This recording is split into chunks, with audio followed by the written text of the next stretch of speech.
ನಾವು ಕೋತಿ ಹಿಡಿಯುವರು ಇಲ್ಲಿ ಪ್ಯಾಟ್ರಿ ಅದ ಕರೆಸಿದ್ರು ಹೊಸ ನರಸಾಪುರ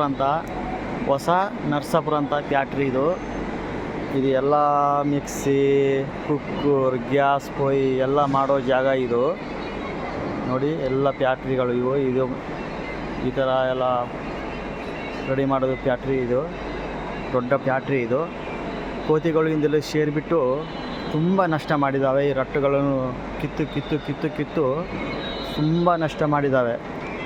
ಒಳಗಡೆ ಮೇವು ಇದಾವಂತ ಆ ರಟ್ಟು ಬಾಕ್ಸ್ಗಳನ್ನೆಲ್ಲ ತೆಗ್ದು ಕಿತ್ತು ತುಂಬ ನಷ್ಟ ಮಾಡಿದ್ದಾವೆ. ಗಲೀಜು ಮಾಡೋದು ಎಲ್ಲ ತುಂಬ ಗಲೀಜು ಮಾಡೋದು, ಹೇಳೋದು, ಈಚೆ ಬೊಯ್ಯೋದು ಜಾಸ್ತಿ ಮಾಡ್ತಿದ್ದಾವೆ ಈ ಪ್ಯಾಟ್ರಿ ಒಳಗೆ. ಮತ್ತು ಕೋತಿ ಕೆಲಸ ಮಾಡೋ ಜನ ಎಲ್ಲರಿಗೆ ಕಡಿಯೋದು, ಕೆಲಸ ಮಾಡೋಕ್ಕೆ ಬಿಡಲ್ಲ. ಇಲ್ಲಿ ಬೋನ್ ಹಾಕಿದ್ದೀವಿ ನಾವು. ಇಲ್ಲಿ ಬೋನ್ ಹಾಕಿದ್ದೀವಿ, ಹಿಡಿದಿದ್ದೀವಿ ಕೋತಿ ಬಂದು ಸೇಫ್ಟಿವಾಗಿ. ಕಡಲೆಕಾಯಿ, ಬಾಳೆಹಣ್ಣು, ಮೇವು ಎಲ್ಲ ಹಾಕಿದ್ದೀವಿ. ಇದು ಎಲ್ಲ ಹಿಡಿದಿದ್ದೀವಿ ಕೋತಿ ಇದ್ದಾವೆ ಆ ಕಡೆ. ಇದೆಲ್ಲ ನೋಡು ಹೆಂಗೆ ಕಿತ್ತಿದ್ದಾವೆ.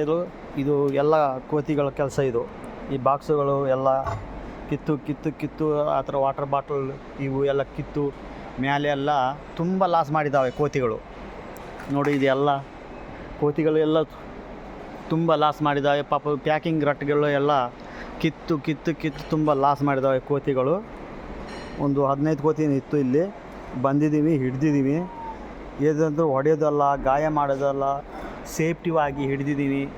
ನೋಡು ಸೇಫ್ಟಿವಾಗಿ ಹಿಡ್ದಿದ್ದೀವಿ. ಒಂಥರ ಏನು ಗಾಯ ಮಾಡಿಲ್ಲ. ಒಳ್ಳೆ ಮೇವು ಹಾಕಿ ಹಿಡ್ದಿದ್ದೀವಿ ಸೇಫ್ಟಿವಾಗ. ಫಾರೆಸ್ಟ್ ಕಾಡಿನಲ್ಲಿ ತಗೊಂಡು ಹೋಗಿ ಬಿಡ್ತಾರೆ. ನೋಡಿ ಇದೆಲ್ಲ ಕೆಲಸ ಮಾಡೋ ಜನರೆಲ್ಲ ಈ ಕಡೆ. ಇದೆಲ್ಲ ಕಿತ್ತು ನೋಡು ಮೇಲೆ ಎಲ್ಲ ಈ ಪ್ಯಾಕಿಂಗ್ ಎಲ್ಲ ಕಿತ್ತು ತುಂಬ ಲಾಸ್ ಮಾಡಿದಾವಂತ ಕೋತಿ. ನೋಡಿ ಎಲ್ಲ ಸೇಫ್ಟಿಯಾಗಿ ಹಿಡಿದಿದ್ದೀನಿ. ಸೇಫ್ಟಿಯಾಗಿ ತಗೊಂಡು ಸೇಫ್ಟಿಯಾಗಿ ಬಿಡ್ತೀನಿ. ಇಷ್ಟು ನಮ್ಮ ಸ್ಕ್ರೀನ್ ಮೇಲೆ ನಂಬರ್ ಇರ್ತಾವೆ, ನೀವು ನೋಡಿ ಕಾಲ್ ಮಾಡಿ ಬಂದು ಹಿಡ್ದು ಕೊಡ್ತೀವಿ.